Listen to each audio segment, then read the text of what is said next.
मैं तो साहब, आपको क्या लगता है कि इस केस के जो 190 मिलियन पाउंड्स केस है, आज तो जमानत हो गई है खान साहब की, लेकिन अभी ट्रायल चल रहा है, क्या मेरिट्स हैं इस केस के, कितने स्ट्रॉन्ग मेरिट्स हैं इसके?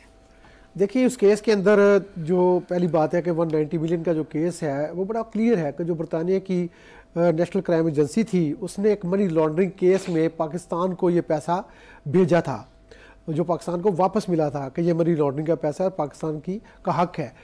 जो नॉर्मल प्रैक्टिस है वो तो यही होती है कि हुकूमत पाकिस्तान को आने वाला पैसा स्टेट बैंक ऑफ पाकिस्तान में डायरेक्टली जमा हो जाता है। लेकिन इस केस में आपको याद होगा कि उस वक्त इमरान खान साहब ने बतौर वज़ीर आज़म एक सादा लिफाफे में कबीना से मंजूरी ली और कबीना के बहुत सारे वज़ीरों ने कहा, इंक्लूडिंग वाडा साहब, कि हमें इसको नहीं बताया गया कि इस लिफाफे के अंदर कौन सा डॉक्यूमेंट है, तो पढ़े बगैर मंजूरी हुई। उसके बाद ये इल्ज़ाम लगाया नैब ने कि इस मंजूरी के एवज़ जो 450 अरब रुपए की सेटलमेंट थी बहरिया टाउन की, मलक रियाज की, ये 50 अरब रुपए या 190 मिलियन पाउंड उसमें एडजस्ट कर दिए गए, कौमी खजाने में नहीं गए। तो इसका एक बेनिफिशरी वो कहते हैं कि अलकादर ट्रस्ट की जो ज़मीन मलक रियाज ने दी थी ये वो है। तो केस तो अभी इसके अंदर कोई 8-9 गवाह पेश होने हैं और मेरे ख्याल में मुझे जो लगता है कि 1.5-2 महीने में ये केस का फैसला हो जाएगा। असल बात यह है कि आज जो लोग खुशी मना रहे हैं, जो जिस तरह रियाज फतेहाना साहब कह रहे थे कि बड़ा अच्छा मेरिट पे हुआ है कि उनकी बेल हो गई है, तो कल को अगर इस केस में उन्हें सजा हो गई तो फिर कोई चीफ जस्टिस मोहतरम मिस्टर जस्टिस फारूक साहब को, आमिर फारूक साहब को या उनके पैनल को, उनकी बेंच को कोई दोबारा उसी तरह ट्रोलिंग का शिकार तो नहीं करेंगे ये लोग।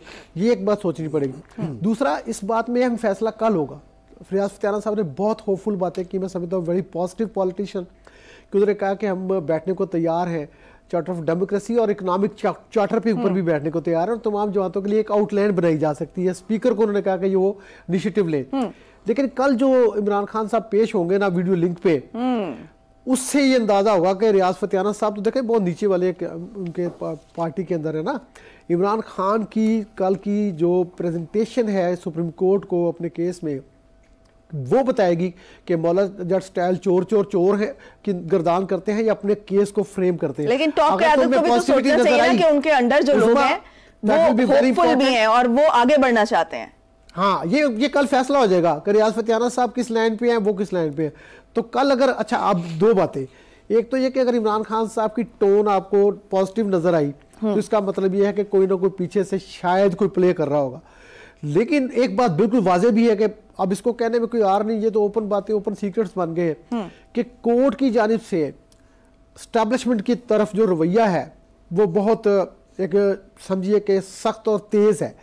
और एस्टैब्लिशमेंट ने जब उसकी जो है वो प्रेस कॉन्फ्रेंस डीजी ISPR ने की थी, उसके मुकाबले में PTI वाले भी आए और उसके बाद ये जमानतों का सिलसिला शुरू हुआ है। तो ये एक आपस की एक दो अदारों के दरमियान में एक चपकलेस जो है ना, ये बिल्कुल ओपन नजर आती है। इसका तासुर भी मिल रहा है, इसका तासुर नजर आ रहा है। और अगर ये ऐसे ही है तो इमरान खान साहब का ये केस खत्म। लेकिन दो केस और भी है, आपको पता सैफर वाला केस भी है और एक उनका इद्दत वाला केस भी चल रहा है, उसमें अभी बाकी है। और उसके बाद रियाज फतेहाना से कह रहा है 200 केस हैं। तो मैंने इमरान खान के बाहर आने का इम्कान तो मुझे नहीं लगता। लेकिन अगर एक्स्ट्रा ऑर्डिनरी सिचुएशंस पैदा हो गई हैं पर्दे के पीछे, बिहाइंड द सीन कुछ चीज चल रही है, तो इमरान खान का रवैया कल बहुत पॉजिटिव होगा और फिर ये मामला आगे चलेंगे। क्योंकि IMF की जो कंडीशन है कि अगला अगर 8 अरब डॉलर का कर्जा लेना है तो पाकिस्तान में पॉलिटिकल स्टेबिलिटी लाओ। तो पॉलिटिकल स्टेबिलिटी लाने का तरीका यह कि इमरान खान पार्लियामेंट में आ जाए और पार्लियामेंट के फोरम पे अपनी जद्दोजहद करें। ठीक है फारूकी साहब, आपको क्या लगता है कि कल खान साहब, क्योंकि इससे पहले तो सवाल ये बनता है ना कि खान साहब जो है वो वीडियो लिंक पे पेश होंगे भी, क्योंकि आज जो अडियाला जेल में आपको पता है कि कुछ मुलाकातें थी, तो वो सिक्योरिटी थ्रेट का कह के उनको जो है वो मुलतवी किया गया, पोस्टपोन किया गया।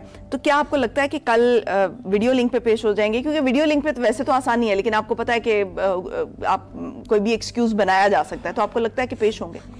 अब तक की जो खबरें हैं वो तो यही है कि उसके इंतजाम जो हैं हो गए हैं और कल वो वीडियो लिंक पर वहां पर नजर आएंगे और अपना बयान जो है वो रिकॉर्ड कराएंगे।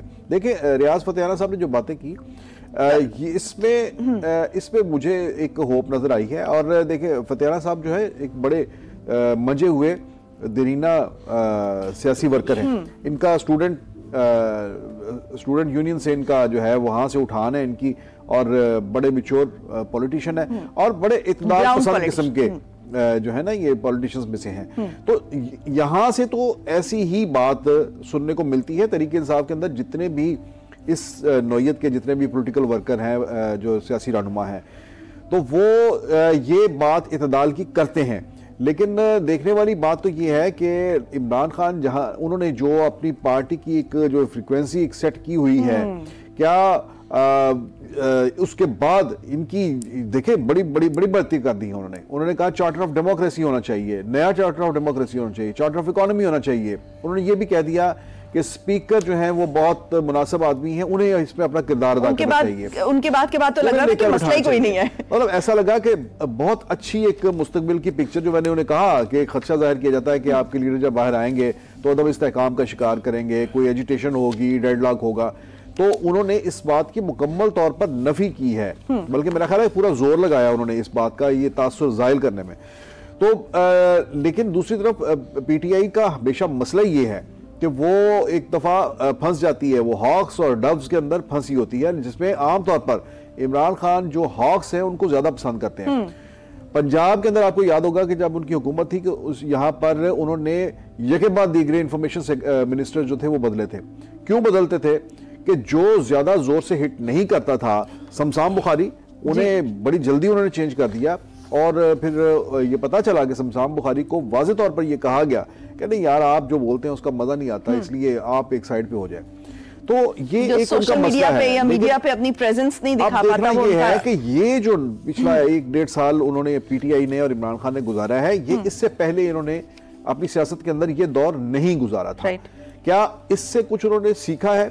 जो बैतू साहब ने कहा कि कल जो उनका वीडियो लिंक पर जो खिताब होगा उसमें मेरा ख्याल काफी चीजें जो हैं वो क्लियर हो जाएंगी कि वो किस किस्म का इमरान खान वहां पर नजर आता है।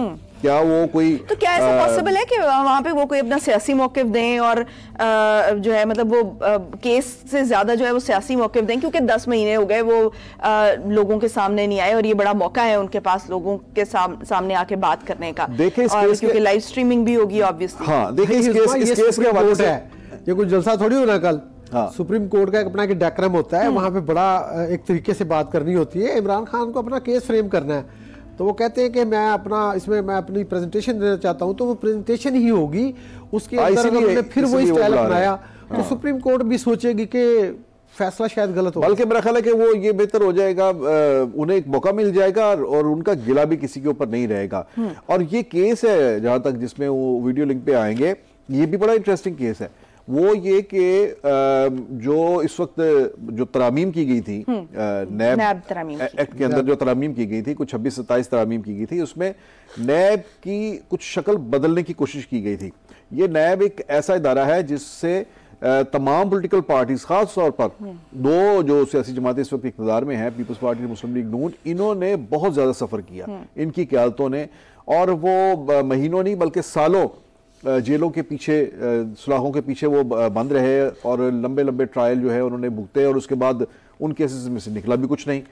अब ये सिलसिला शुरू हो जाता है ना, आपने जब एहतसाब ब्यूरो बनाया था मियां नवाज शरीफ ने, और उस वक्त से ये उसको फिर जनरल मुशर्रफ ने आकर नैब की शक्ल दी जी।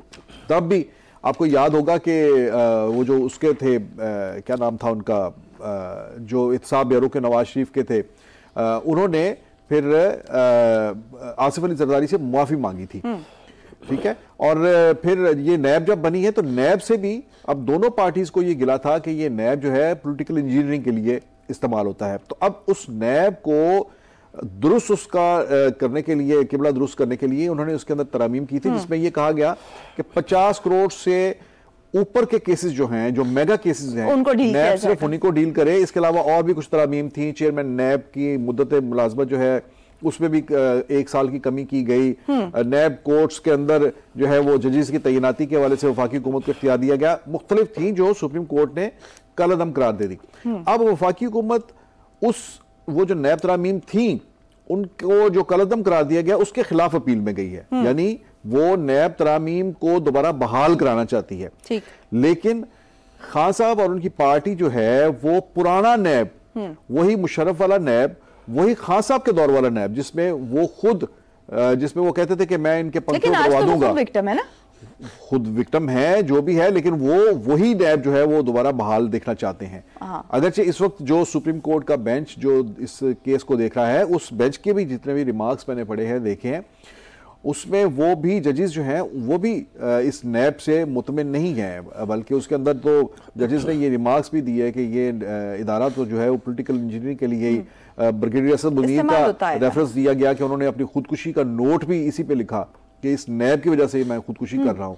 तो ये सारी सूरत हाल है। इसमें उस नैब की वकालत के लिए, वो पुराने नैब की वकालत के लिए खान साहब कल वीडियो लिंक पर आ रहे हैं। एक तो ये भी है कि उन्होंने ये भी करना है, दूसरा ये इसे एक पॉलिटिकल इवेंट के तौर पर भी लेंगे।